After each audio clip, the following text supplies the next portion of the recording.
मरघट तक है तेरी कहानी, पग पग प्यारे। दंगल दंगल दंगल दंगल। चलिए निमसेट 23 के एक और टॉपर से मिलते हैं, जयराम शाह से, जिनका ऑल इंडिया रैंक 80 है, जो कि झारखंड से हैं। तो सबसे पहले जयराम, आपको 80 रैंक के लिए ढेर सारी शुभकामनाएं। Thank you sir. और जयराम के बारे में बताना चाहूंगा, इन्होंने ड्रॉप जरूर लिया था, पर इन्होंने फाइनल के बाद ही प्रिपरेशन की थी। मतलब इन्होंने इसके बारे में सोचा नहीं था, पर फाइनल के बाद प्रिपरेशन की। एक साल में इतनी अच्छी 80 रैंक लेके आया जयराम। तो आपकी जो इंटायर सक्सेस जर्नी है, सबसे पहले तो आपने कब सोचा, क्यों आप थोड़ा लेट हुए वो भी बताइए, और फिर किस ढंग से प्रिपरेशन की और इतनी अच्छी रैंक जो अचीव की है उसकी सक्सेस जर्नी क्या है? सर मैं तो फर्स्ट फ्लो मैं तो इम्पीटस के मतलब फास्टेग कोर्स से मैं जुड़ा हूँ। मैं मेरा नाम जयराम शाह है। मैं झारखंड के एक साहिबगंज डिस्ट्रिक्ट कुसमा ग्राम का रहने वाला हूँ। मैं इम्पीटस के बारे में मेरे को एक दोस्त ने बताया था, उत्तम नाम है उसका। तो जब मेरा फाइनल ईयर चल रहा था, मैंने बीएससी किया है मैथ से। तो जब मेरा फाइनल ईयर चल रहा था तो मेरा एक दोस्त था, वो बोल रहा था कि भाई बीएड करके टीचर बनेंगे, सबसे अच्छा रहेगा।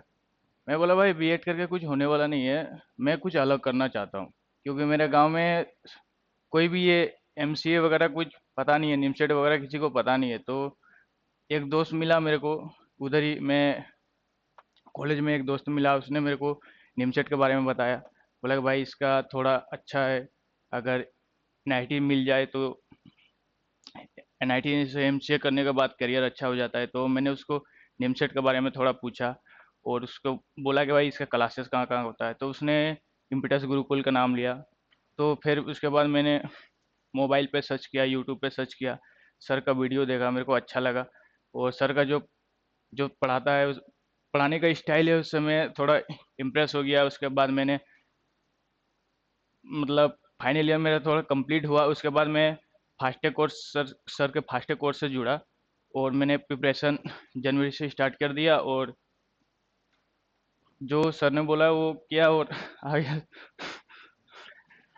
बिल्कुल सही बोला जयराम ने। देखिए पहले क्योंकि इनके फ्रेंड ने बोला कि बीएड करते हैं, पर ये अच्छा था कि आपने सोचा कि कुछ हटके करते हैं, क्योंकि कई बार हम ऐसी जगह चले जाते हैं कि कंफ्यूज हो जाते हैं, मिसगाइड हो जाते हैं, पर आपने समय लेते हुए भी एक्शन लिया, प्रॉपरली पढ़ाई की। तो जयराम आप ये बताओ कि जो आपकी इंटायर जर्नी थी, आपने जब कोर्स से जुड़े तो आप असाइनमेंट को किस ढंग से सॉल्व करते थे? टेस्ट पेपर्स के स्कोर जब अप डाउन होते थे तो क्या क्या चीजें आपने ध्यान रखी, मैं चाहूंगा आप जरूर बताएं। और स्कोर अप डाउन होने पे कैसे उसको हैंडल करते थे? जी सर। सर अप डाउन तो सारे बंदे को होते थे। मेरे क्या है कि मैंने शुरू में जब प्रिपरेशन स्टार्ट किया था तो मेरे बहुत सारे मतलब मैं क्या बताऊँ, मेरा रैंक बहुत ही कम आया था। मतलब मेरे मैं फाला टेस्ट दिया था एलजेब्रा का, मेरे को टोटल नंबर आए थे उसमें 27। टोटल नंबर आए थे 27। तो मैं बोला यार मेरा 27 आया, मेरे से क्या होगा अब। सारे बंदे, तो मैं बोला यार नहीं, सर ने बोला क्या बेटा, मतलब शुरू शुरू में तो होता ही है सर, हर बंदे को होता है, ऐसा बात नहीं है। लेकिन सर ने बोला बेटा हार मत मानना, आगे बढ़ते रहे। अगर तूने ठाना है तो तेरे को ही मिलेगा। अगर तू मेहनत करेगा तो तेरे को मिलेगा, कोई और मेहनत करेगा तो उसको मिलेगा। अगर तू मेहनत छोड़ देगा तो तेरे से आगे कोई है जो मेहनत करके निकाल लेगा। तो फिर मैंने हम्म, अपने आप को संभाला और टेस्ट देने लगा। उसके बाद मॉक टेस्ट सर का दिया। तो मॉक टेस्ट दिया तो मेरे फर्स्ट मॉक टेस्ट में मेरे को आया था 270। मेरे को याद है 270 रैंक नहीं है, मार्क है ये। मार्क्स आया था मेरे को 270। उसके बाद फिर मैंने धीरे धीरे कमबैक किया। उसके बाद धीरे धीरे एलजेब्रा, कैलकुलस, वेक्टर, ये सब मैंने दोबारा रिवाइज किया और दोबारा मैंने मॉक टेस्ट देने लगा। तो मेरा 500 कुछ मार्क आने लगे। उसके बाद मतलब थोड़ी मॉक टेस्ट तो सही गई। उसके बाद सर ने मॉक टेस्ट टफ कर दिया तो उसमें मेरा पूरा मतलब मार्क्स पूरा ही गिर गया। मतलब 300 करीब आने लगा। मैं बोला यार 500 600 आता था, अभी 300 कैसे आ गया। मैं तभी मेरे को बहुत निराशा हुआ, मैं दुख भी हुआ। फिर सर ने बोला कि बेटा अभी क्या है कि मॉक टेस्ट मैंने थोड़ा अभी टफ किया है, तो आपको थोड़ा क्या है एक्यूरेसी पे वर्क करना पड़ेगा। एक्यूरेसी पे, थिंकिंग के, ये सब आपको देखना पड़ेगा और तभी मार्क्स बढ़ पाएगा। ऐसा नहीं कि सिर्फ मतलब एटम आपको आते सबको है, लेकिन आपका सोच, एक्यूरेसी ये बढ़ाने के लिए आपको मतलब थोड़ा तो रिलैक्स रहना ही पड़ेगा। तो फिर मैंने अपना एक्यूरेसी बढ़ाने के लिए मतलब थोड़ा टाइम लिया। सर ने जो जो बोला वो मैंने फॉलो किया और मैंने 6 महीना तो फॉलो किया। लेकिन मैं मतलब सर का हर बात माना, जो जो जो सर ने बोला वो माना, और मैं अपना एक्यूरेसी बढ़ाया और धीरे धीरे रैंक आते गया, और बस। देखिए जयराम ने कितनी अच्छी बात बोली, जो कि पहले टेस्ट में स्कोर सही में बहुत कम था, और ऐसा नहीं कि पहले मॉक में भी स्कोर बहुत था, पर कहीं ना कहीं एक लगन, और जो मैं बोलता हूं कि आप तो लगे रहो, बस देते रहो देते रहो देते रहो, उसका रिजल्ट मिलेगा ही।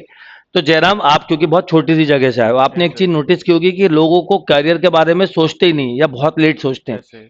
तो आपका जूनियर्स को क्या मैसेज होगा, क्योंकि जो बच्चे आपको कनेक्ट होंगे कहीं ना कहीं कहीं कंफ्यूज हैं कुछ हैं, तो उनके लिए क्या मैसेज होगा आपका? सर मैं यही बोलना चाहूँगा जूनियर लोग को कि मतलब आप सही जगह जुड़े हैं, ऐसा बात नहीं है। मतलब आपने सर से जुड़े, मतलब मैं बोलूँगा कि सही जगह जुड़े, बिल्कुल सही जगह जुड़े हो। क्योंकि आपने मैं जब सर से जुड़ा था तो मैं, क्या है कि मैं इंटर थोड़ा मतलब उधर गांव से किया था, तो मेरे को मतलब मैं तो मेरा थोड़ा सही था, बाकी सब में मेरे को मतलब इतना इंटरेस्ट नहीं था। तो फिर मैंने मैथ थोड़ा था, तो मैथ से मैंने ग्रेजुएशन लिया। उसके बाद मेरे को टीचर ऐसा मिला नहीं कि मैं थोड़ा प्रोग्रेस कर सकूं। उसके बाद मेरे को, जब मैं इम्पीटस से घुरा, तो मेरे को क्या बोलूं मैं मैं बहुत खुश हुआ कि मेरे को ऐसा लाइफ चेंजिंग, मतलब क्या है कि सर मतलब पढ़ाते नहीं, ये लाइफ चेंज कर देते हैं बंदे को। अगर सर ने सर का बात फॉलो किया तो बंदे का लाइफ चेंज तो कंफर्म है। और सबसे पहले मैं जूनियर को ये बोलना चाहूँगा कि मतलब कि मार्क्स तो आते रहेंगे, ऐसा बात नहीं है। मतलब कम बेसी हर टॉपर का भी तो अप डाउन होता है हमारे, ऐसा बात नहीं है। किसी दिन किसी का मतलब होता है क्या, मतलब अच्छा जाता है, किसी दिन थोड़ा डिप्रेस की वजह से कम हो जाता है। लेकिन मार्क्स पे ध्यान मत दो, कि जितना बना है उतने मतलब एक्यूरेसी प्रॉपर रखो। और बाद में जो सर एनालिसिस दे रहे हैं उसका 100% एनालिसिस करो। मेरा क्या था कि मैं मार्क्स तो मेरे कम आते थे, अप डाउन होते रहते थे, ऐसा बात नहीं है। मतलब बाद में तो मार्क्स आने लगे, लेकिन अप डाउन होने लगे। फिर बाद में सर मतलब ज़्यादा मतलब पेपर थोड़ा टफ लेवल का किया था, तो उसमें तो और ज़्यादा कम आए थे, तो मेरे को नाराज हुआ। परंतु मैंने एनालिसिस 100% किया, सर का हर बात माना।